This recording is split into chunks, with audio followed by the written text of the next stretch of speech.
Hello there. Although she won her vote of confidence earlier this week, events are now showing what a politically wounded Prime Minister Theresa May is.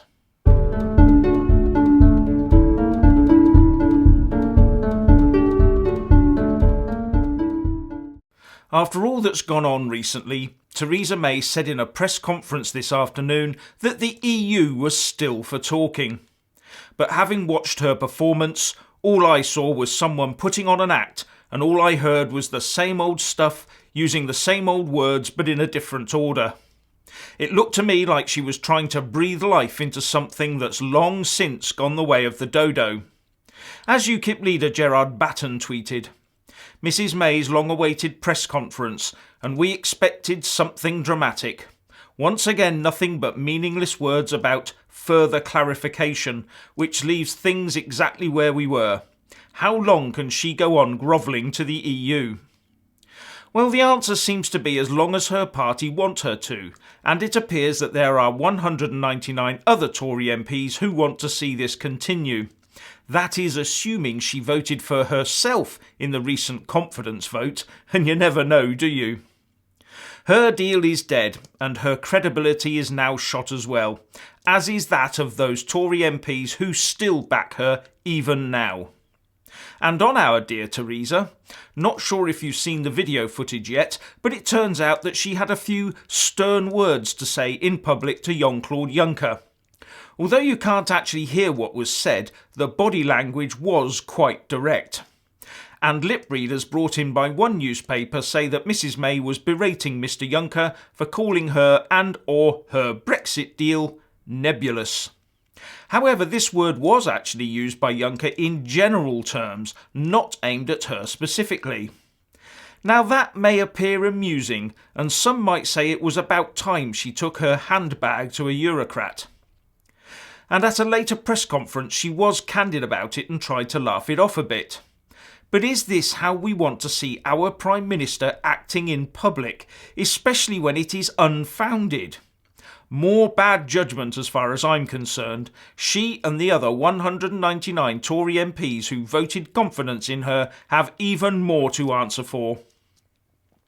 Now, have you heard about the flash protest by 60 yellow vests in London today that brought Westminster Bridge to a standstill for a couple of hours?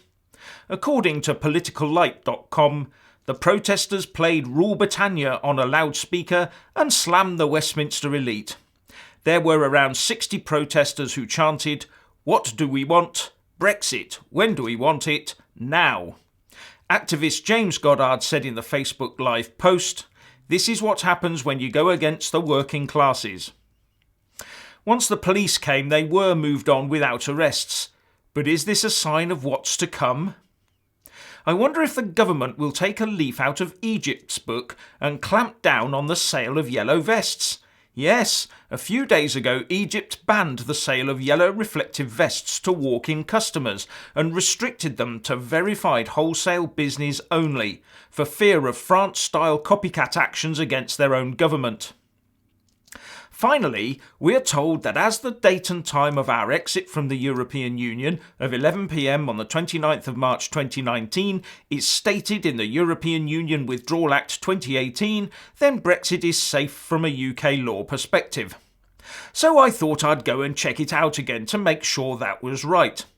And lo and behold, there it is in black and white, plainly saying, Exit Day means 29th of March 2019 at 11 p.m. Marvellous, eh? But, and it's a big but. And you knew I was going to come out with a but, didn't you? But if you scroll on down the page, you'll come across this little statement. A Minister of the Crown may, by regulations, A. Amend the definition of exit day in subsection 1 to ensure that the day and time specified in the definition are the day and time that the treaties are to cease to apply to the United Kingdom. So the date and time of the UK exit from the European Union is not so much written in stone in the Act as scrawled in chalk on the side of it. This would, one assumes, make it extremely easy in UK legal terms to change the date of our exit without being forced to go back to Parliament to change this particular act. The real question is, who has the power to ask the EU to extend Article 50? The executive, that's our ministers in government on its own, or does the legislature, which is our MPs in Parliament, have to OK it first? And with reports a few months ago that discussions had already been taking place on this subject, the procedure to extend Article 50 could already have been quietly agreed and be in place, and just take the metaphorical flick of a switch to activate it. So, please let us all know what you think about all of this by leaving a comment below, and thank you for watching. Please do like and share this video, and also subscribe to my channel. And when subscribing, please do remember to press on the little bell next to the subscribe button. That way you'll get an alert every single time I put up a new video. Thank you very much for watching.